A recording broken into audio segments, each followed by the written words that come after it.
कहा था तुम भी तो सरेस भले, नेत्र नीचे करके उमा आज तक आंख नहीं मिलाने की हिम्मत थी, आज वही विभीषण ललकार ललकार करके रावण को मार रहा है। ये देखो राम का प्रताप। रावण को लग रहा है कि साक्षात काल ही विभीषण के रूप में हमसे युद्ध कर रहा है। ये भगवान का प्रभाव।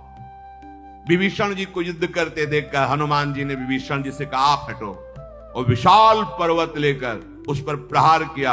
रथ घोड़े सारथी संघार कर डाला और लात मारी छाती पर रावण की। रावण कंपायमान होने लगा, कांपने लगा। विभीषण जी भगवान श्री राम के पास गए, ललकार ललकार कर हनुमान जी उस पर प्रहार कर रहे हैं। जब हनुमान जी ने देखा इसकी मूर्छा दूर हुई तो आकाश की तरफ उड़ने लगे, पूंछ पकड़ ली। हनुमान जी उसको साथ लिए ऊपर उड़ रहे। फिर आकाश में ही वो माया से युक्त होकर हनुमान जी से युद्ध कर रहा है। छल बल करके बहुत उपाय किए पर हनुमान जी को परास्त कर नहीं पा रहा। श्री रघुवीर जी का स्मरण करके ललकार करके रावण को हनुमान जी पीट रहे, फिर पृथ्वी पर पटक दिया। रघुवीर जी ने बानरों से कहा डरना मत इससे, अब चाहे जितनी प्रबल माया प्रकट करे तुम डरना नहीं। अदृश्य हो गया रावण। फिर अनेकों रूप धारण कर लिए। जितने रीछ बानर उतने रावण पास। पहले ही प्रभु ने कहा था डरना नहीं। चारों ओर रावण ही रावण, अपरिमित रावण, गिने नहीं जा सकते। बालू बानर अंदर से घबरा गए। लक्ष्मण जी रघुनाथ जी ये देखो रावण ही रावण आसपास है। दसों दिशाओं में करोड़ों अरबों रावण घोर गर्जना करते हुए। देवता भी डर रहे हैं, जय की आशा छोड़ दी। एक रावण ने तो त्रिभुवन को रुला दिया था, तो करोड़ों अरबों रावण प्रकट हो गए। जो प्रभु की महिमा जानते थे वो थोड़ा गंभीर है, इसकी माया चलेगी नहीं। कौशलपति श्री राम जी हंस करके सारंग धनुष पर बाण चढ़ाया और सब मायावी बने हुए राक्षसों को नष्ट कर दिया। एक क्षण में माया नष्ट हुई। फिर रावण अकेला। श्री रघुनाथ जी ने जो बानर भयभीत हो रहे थे भुजा उठाकर कहा लौटो, डरो मत। हाँ ऐसे ही श्री रघुनाथ जी ने बल प्रदान किया। रीछ बानर दौड़ रहे हैं। रघुपति जी फिर वही शीश भुजा उसके बार बार काट रहे हैं। ये सूचना सियाजू को मिली, जो मारे ही नहीं मर रहा है, बार बार शीश भुजा काटने पर भी। सीता जी के हृदय में बड़ा भारी विषाद प्रकट हुआ। मुख उदास हो गया, भारी चिंता उत्पन्न हो गई। त्रिजटा से बोली माता ये मर क्यों नहीं रहा है रावण? ये कैसे मरेगा? रघुनाथ जी के अमोघ बाण उसके सर काट रहे हैं, भुजा काट रहे हैं। ये विपरीत बात कैसी हो रही? भगवान का अमोघ बाण है, मर क्यों नहीं रहा है? इसको तो मर जाना चाहिए। मेरा दुर्भाग्य ही शायद उसको जिला रहा है। मुझे भगवान के चरणों से अलग जिस भाग्य ने किया वही भाग्य उसे जिला रहा है। बहुविधि कर बिलाप जान की, करि करि सुरति कृपा निधान की। कह त्रिजटा सुनु राजकुमारी, उरसर लागत मरई सुरारी। जानकी जी रुदन करने लगी, हे नाथ आपके चरणों से अभी कितने पल विमुख रहना पड़ेगा। एक एक पल यहां कल्पों के समान व्यतीत हो रहा है। त्रिजटा ने कहा राजकुमारी दुखी मत हो, मारा जाएगा रावण। जब उसके हृदय में बाण मारा जाएगा तब वो मारा जाएगा। तो प्रभु हृदय में बाण क्यों नहीं मार रहे? जानकी जी ने कहा प्रभु ताते उरहतई न तेहि, यही के हृदय बसत बेदेही। बहुत सुंदर बात कही त्रिजटा ने। यही के हृदय बस जानकी, जानकी उर मम बास है। मम उदर भुवन अनेक लागत, बान सब कर नास है। सुनि बचन हर्ष विषाद मन, अति देखी पुनि त्रिजटा कहा। अब मरिहि रिपु यही विधि सुनई, सुंदरी तजहि संशय महा।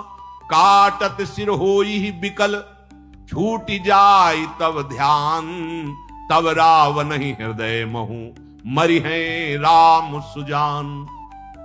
त्रिजटा जी ने कहा कि राजकुमारी, मरेगा रावण, चिंता मत करो। अभी प्रभु उसके हृदय में इसलिए बाण नहीं मार रहे कि वो निरंतर आपका ध्यान कर रहा है। प्रभु ताते उर हतैन ते ही, यही के हृदय बसत वैदेही।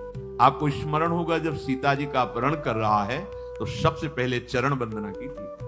सीता चरण बंदी सुख माना, आपके द्वारा ही मेरा उद्धार हो सकता है। और निरंतर उनके चरणों का चिंतन कर रहा है। त्रिजटा जी बोल रहे हैं कि यही के हृदय बसत वैदेही। भगवान इसीलिए हृदय में बाण नहीं मार रहे क्योंकि आप उसके ध्यान में बसी हुई है। वो यही सोच करके बार बार केवल सर और भुजा काट रहे हैं। इसके हृदय में जानकी है और जानकी के हृदय में मैं हूं, और मेरे उदर में अनेक ब्रह्मांड, यदि इस समय मारा तो पूरे ब्रह्मांड का नाश हो जाएगा। सीता जी ने कहा फिर कैसे कैसे? बोले आप चिंता न करें, बार बार सर काटने से, भुजा काटने से विकल हो जाएगा और आपका ध्यान छूट जाएगा। जहां ध्यान छूटेगा रघुनाथ जी इसके हृदय में बाण मारेंगे, बस उसी समय मर जाएगा। सीता जी को बहुत प्रकार से जब समझाया, धैर्य धारण किया जानकी जी ने, त्रिजटा अपने निवास को गई। श्री हनुमान जी, अंगद जी, इन बड़े बड़े योद्धाओं ने बहुत युद्ध किया रावण से। श्रमित सा हो गया, संध्या हुई, वापस लौटा। आधी रात को सारथी से कह रहा कि धिक्कार है, मैं विजय क्यों नहीं प्राप्त, क्योंकि जहां गया है विजय श्री इसके चरण चूमे। सारथी ने बहुत समझाया, आप धैर्य धारण किए। सवेरा होते ही रथ पर सवार हुआ। रावण की जो बची खुची सेना थी साथ चली। उधर विकराल बानर क्रोध से युक्त होकर के रावण पर आक्रमण किया। जो कुछ राक्षस थे वो भाग पड़े रावण को छोड़ करके। चारों ओर से नख से, दांतों से रावण पर प्रहार कर रहे हैं। देख महामरकट प्रबल रावण कीन विचार, अंतरहित हुए निमिषमो कृत माया विस्तार। तुरंत वो अंतर्धान हो गया और माया का विस्तार करने लगा। अब जिधर देखे यहां दिखाई दिया, उधर प्रहार किया, वो वहां दिखाई दिया, पकड़ में ही नहीं आ रहा है। भगवान बानरों से कहा तुम फिर शांत हो जा। काटे सिर भुजबार बहु मरत न भट लंकेश, प्रभु कीरत सुर सिद्ध मुनि व्याकुल देख कलेश। भगवान फिर वही लीला, सर काटना, भुजा काटना। भगवान को इस तरह से देखकर विभीषण जी नजदीक आए और कहा प्रभु ऐसे नहीं मरेगा। भगवान शिव कह रहे उमा संशय मत करना, काल भी इनके संकल्प से नष्ट हो जाएगा। नर लीला कर रहे हैं। क्या प्रभु सर्वज्ञ जानते ले? जो प्रभु के शरणागत जन है वो जानते हैं प्रभु की इस महिमा को। विभीषण जी की शरणागति कैसी पुष्ट है। ये कहा सर्वज्ञ, पहला शब्द कहा हे सर्वज्ञ, यद्यपि आप जानते हैं चराचर के स्वामी, शरणागत का पालन करने वाले। इसकी नाभि कुंड में अमृत निवास करता है।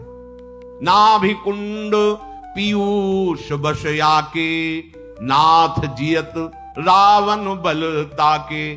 इसीलिए इसके सर और भुजाएं बार बार जग जाती हैं, इसीलिए मारा नहीं जा रहा। कृपालु इसके नाभि कुंड पर जो अमृत है उसको अग्निबाण से सोख लीजिए, अभी मारा जाएगा ये। जे ही विभीषण जी ने ऐसा कहा, रावण का हृदय दहल गया, अब मारा गया। क्योंकि रहस्य वैसे भगवान तो सब जानते ही है। दसों दिशाओं में अत्यंत दाह दिखाई देने लगा। रावण को लगा मानो दसों दिशाओं में आग लग गई। मंदोदरी का हृदय कंपायमान हो गया। भगवान खैति सरासन श्रवण लगी, छाड़े सर 31। अभी तक 30 चलाते थे, 20 भुजा 10 सिर, अब 31। रघुनायक सायक चले मानहु काल फनीस, सायक एक नाभि सर शोषा, अपर लगे भुज सिर करी रोषा। ले सिर बाहु चले नाराचा, सिर भुजहीन रुंड मही नाचा। धरनि धसई धर धाव प्रचंडा, तव सरहति प्रभु कृत द्वि खंडा। भगवान ने 31 बाण संधान किए। सबसे पहला एक बाण जाकर नाभि में लगा, अमृत नष्ट हो गया, सूख गया। 20 भुजाओं को काट दिया, 10 सिरों को काट दिया, 31 बाण। अब जो रावण का धड़ है, पृथ्वी धसने लगी ऐसा, उसके भी 2 खंड करके काट के गिरा दिए। जब रावण के सर कट रहे थे तो क्या बोल रहा था? गरजे मरत घोर रव भारी, कहां राम रन हतों पचारी। कहां राम है, कहां राम है, कहां राम है। रावण के गिरते ही समुद्र, नदियां, दिशाओं के हाथी, पर्वत सब क्षुब्ध हो गए। रावण धड़ जो 2 भागों में गिरा, सैकड़ों बानरों और भालुओं को पीस डाला। भगवान ने ये जो आखिरी 31 बाण चलाए थे, एक बाण तो नाभि के अमृत को सूखा, और जो 30 बाण थे वो भुजा और सर को लेके मंदोदरी के सामने पहुंचा दिया। मंदोदरी आगे भुज शीशा, धरि सर चले जहां जग। भगवान के बाण वापस आकर तुड़ीर में विराजमान हो गए। सबके देखते देखते आश्चर्य हुआ। रावण के शरीर से एक दिव्य तेज प्रकट हुआ और वो भगवान के श्रीअंग में विलीन हो गया। उस समय भगवान शंकर, ब्रह्मा जी, समस्त देवता भगवान पर पुष्पों की वर्षा करें। प्रबल भुज दंडधारी भगवान श्री राम की जय, ऐसी जय जयकार हो रही है। सब पुष्प बरसाते हैं, कृपालु मुकुंद की जय हो। हे कृपा के कंद, हे मोक्षदाता आपकी जय हो। हे समस्त द्वंद्वों का हरण करने वाले, हे शरणागतों को सुख देने वाले, दुष्टों के दल को विदीर्ण करने वाले प्रभु आपकी जय हो। देव दुंदुभियां बजने लगी। प्रभु श्री रामचंद्र जी ने कृपा दृष्टि से समस्त देवता ऋषि मुनियों को देखा। जो बानर भालू उपस्थित है, भगवान की जय जयकार करके गर्जना कर रहे हैं। मंदोदरी के सामने सिर और भुजा पहुंचे, मूर्छित हो गए। अपनी दासियों को जब सुध आई तो अपनी दासियों से कहा, ले चलो संग्राम भूमि में। वहां जब गई तो टुकड़े टुकड़े रावण के, धड़के भी 2 टुकड़े, बाल खुले हुए हैं, रो रही है, संभाल नहीं, बार बार छाती पीट रही है। कहती, नाथ समझाया था आपको, तुम्हारे बल से पृथ्वी कांपती थी, अग्नि चंद्रमा सूर्य तुम्हारे सामने तेजहीन होकर हाथ जोड़कर खड़े रहते थे। प्रभु आज वही शरीर तुम्हारा धूल धूसरित पड़ा हुआ है। वरुण, कुबेर, इंद्र, वायु, कोई ऐसा देवता नहीं जो तुम्हारे सामने रण में टिक सके। स्वामी, मैंने देखा यमराज भी हाथ जोड़कर आपसे बात करते थे। आज आप एक अनाथ की तरह, असमर्थ की तरह पड़े हुए हो। तुम्हारी प्रभुता जगत जानता है, लेकिन हाय, तुम्हारे पुत्र और कुटुंबियों का भी विनाश हो गया। आज कोई रोने वाला नहीं बचा आपके पास। ऐसी दुर्दशा इसलिए हुई तुम्हारी कि तुम भगवान श्री राम से विमुख हुए। राम विमुख असहाल तुम्हारा, रहा न को कुल रोवनिहारा। तुम्हारी ऐसी दुर्दशा कि आज हमारे साथ बैठकर तुम्हारे वंश में कोई रोने वाला नहीं बचा है। नाथ, मैंने देखा भगवान की सृष्टि में कोई ऐसा नहीं जो तुमसे डरता न हो।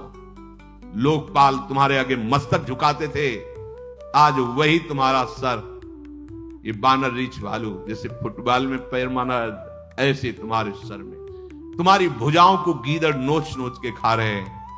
ये ठीक ही है, क्योंकि राम विमुख की यही गति होती है। अब तव सिर भुज जम्मुख खाही, राम विमुख अस अनुचित नाही। पति, तुमको बहुत समझाया था, लेकिन तुम काल विवश होकर नहीं माने और चराचर के स्वामी भगवान श्री राम से विमुख हुए। वैर किया, मनुष्य माना उन्हें। आहा, नाथ रघुनाथ सम कृपा सिंधु नहीं आन।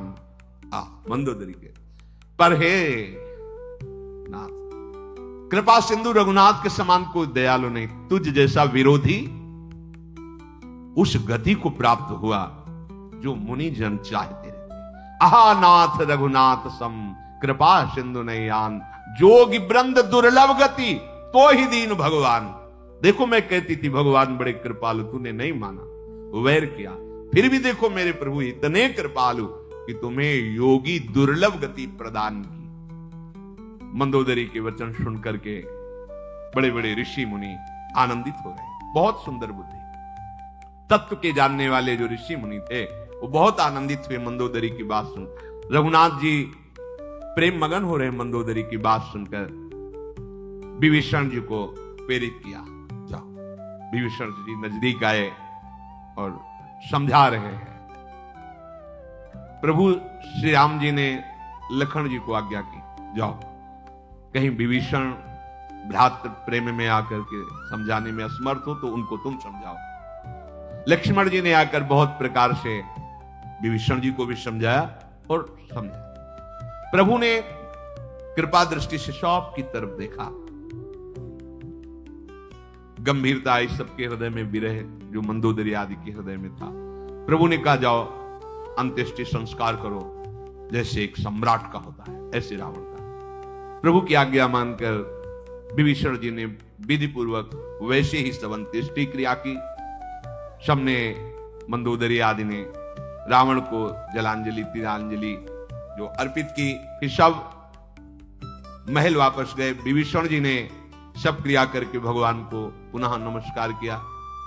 कृपा समुद्र श्री राम जी ने लक्ष्मण जी से कहा कि तुम वानर राज सुग्रीव, अंगद, नल नील, जाम्बवान, मारुति नंदन, नीति निपुण सब लोग जाओ और अभी विभीषण का राज तिलक लंकाधिपति के रूप में करो। मैं अपने पिता के वचन का पालन करने के कारण नगर प्रवेश नहीं कर सकता। विभीषण जी से कहा, मेरे ही स्वरूप लखनलाल हैं, ये तुम्हारे साथ जाएंगे। प्रभु के वचन सुनकर तत्काल सब राज तिलक की सारी व्यवस्था हुई। आदर के साथ विभीषण जी को सिंहासन पर बैठाला गया, राज तिलक हुआ। फिर लखनलाल और सब ने हाथ जोड़कर विभीषण जी का स्तवन करके नमस्कार किया। जिसे राजा बनाया जाता है उसमें भगवान का आवेश माना जाता है, भगवान साक्षात विराजमान है, ऐसा कहकर सबने नमस्कार किया, स्तवन किया विभीषण जी सहित। फिर सब प्रभु के पास आए। रघुवीर जी ने सबको बुला लिया और प्रिय वचन कह के सुखी किया। भगवान ने अमृत के समान वाणी कहकर सुखी किया कि समस्त सेना के जो बचे हुए ऋषि वानर थे, ये आपके बल से मारा गया रावण। ये जो विजय हुई ये सब आपके सहयोग से हुई, आपके बल से विभीषण को राज्य मिला। तुम्हारा यश तीनों लोकों में नित्य नया नूतन बना रहेगा। जो मेरे सहित तुम्हारी कीर्ति का गान करेगा वो बिना श्रम के, बिना किसी अन्य साधन के समस्त पापों से रहित होकर मेरे परम धाम को प्राप्त करेगा। भगवान ने ऐसा कहा कि जो मेरे चरित्र का गायन करेगा, सुनेगा, वो बिना किसी अन्य साधन के भी पाप रहित होकर मेरे परम धाम को प्राप्त होगा। प्रभु के वचन श्रवण सुनी, नहीं अघाहि कपिपुंज, बार बार सिर नावही, गहई सकल पद कंज।